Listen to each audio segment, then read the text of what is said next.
नमस्कार विद्यार्थियों, हिंदी साहित्य समीक्षा चैनल पर आपका स्वागत है। आज हम पत्रों की श्रृंखला में ही एक अन्य पत्र की बात करने जा रहे हैं, जिसमें बात करने जा रहे हैं प्रतिवेदन, जिसे अंग्रेजी में रिपोर्ट कहा जाता है। रिपोर्ट से आप समझ ही गए होंगे कि रिपोर्ट का मतलब क्या है। किसी भी विषय वस्तु का लेखा जोखा प्रस्तुत जब हम करते हैं तो उसे क्या कहा जाता है? रिपोर्ट कहा जाता है। मतलब जब हम किसी व्यक्ति को किसी विषय वस्तु से संबंधित कोई बात बताते हैं, किसी घटना की, किसी उत्सव की, कोई प्रोग्राम में जाते हैं, जब हम उसका लेखा जोखा उसके सामने प्रस्तुत करते हैं तो उसे क्या कहा जाता है? रिपोर्ट, या हिंदी में उसे प्रतिवेदन कहते हैं। तो ये प्रतिवेदन किस प्रकार सरकारी दफ्तरों में प्रस्तुत किया जाता है, उसकी क्या रूपरेखा होती है, इसके विषय में हम आज बात करेंगे। परिभाषा से समझते हैं। इसे क्या कहते हैं? रपट भी कहते हैं। जैसे कि थाने वगैरह में जो लिखवाया जाता है उसे FIR लिखवाई जाती है, उसे क्या कहा जाता है?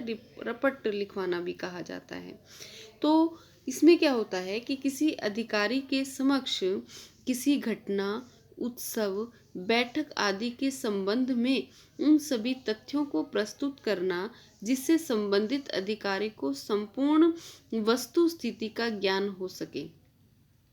मतलब यहाँ तो ये बता दिया कि किसी घटना, उत्सव, बैठक के संबंध में उन सभी तथ्यों को प्रस्तुत करना जिससे संबंधित अधिकारी को संपूर्ण वस्तु स्थिति का ज्ञान हो सके।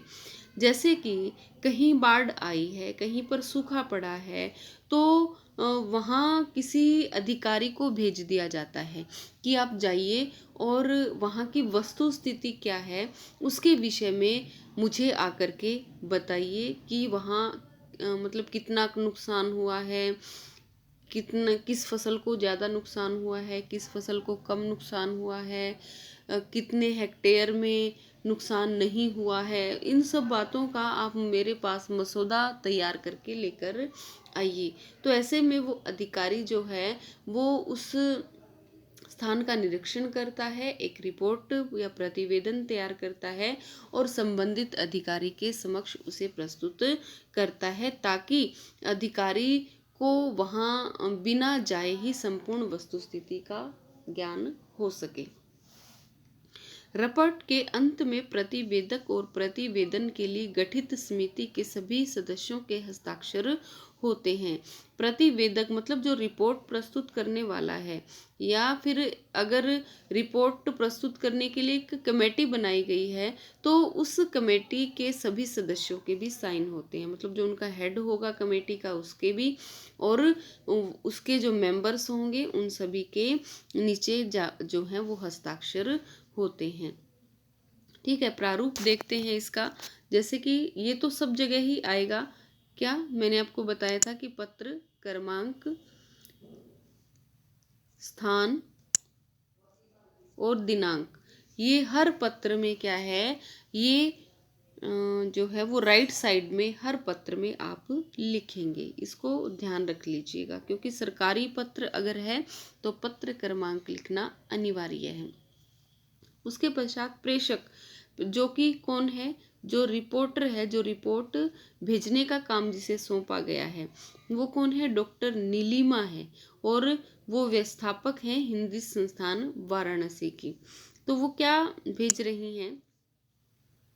सेवा में महामहिम राज्यपाल हरियाणा सरकार, हरियाणा सरकार के राज्यपाल को वो भेज रही है। और किसकी रिपोर्ट वो भेज रही है? हिंदी संस्थान की स्थापना हेतु प्रतिवेदन।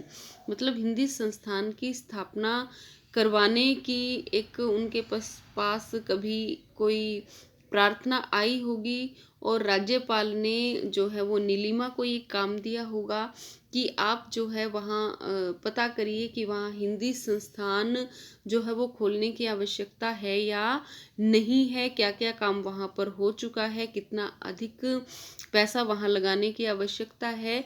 तो उन सब बातों की रिपोर्ट प्रस्तुत करने के लिए क्या है, इन जो व्यवस्थापक हैं उनकी ड्यूटी लगाई गई है। तो वो किस प्रकार से भेजती हैं कि मान्यवर, वाराणसी साहित्य का केंद्र है। उक्त संस्थान ने साहित्य के क्षेत्र में पर्याप्त कार्य किया है। भूमि संस्थान की है और चारदीवारी भी खींची जा चुकी है। अब आर्थिक संकट के कारण कार्य में प्रगति नहीं हो पा रही है, अतः आपसे विनम्र निवेदन है कि संस्थान के हित में उचित धनराशि देने की कृपया करें।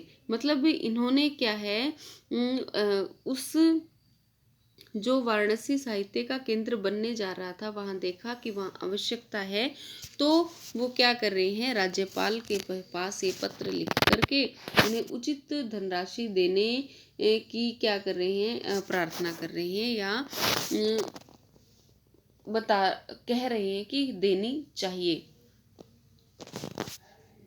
मतलब सपोर्ट कर रहे हैं वो। तो और यहाँ पर क्या लिखते हैं, भवदीय, और यहाँ पर अपने हस्ताक्षर करके और यहाँ अपना पूरा नाम लिख करके और बता देते हैं कि वे स्थापक हैं वाराणसी साहित्य केंद्र के। ठीक है, तो इस प्रकार से ये प्रतिवेदन या रिपोर्ट प्रस्तुत की जाती है। ठीक है, उम्मीद है कि आपको समझ में आ गई होगी और मेरे चैनल को लाइक, शेयर और सब्सक्राइब ज़रूर करें। ठीक है, धन्यवाद।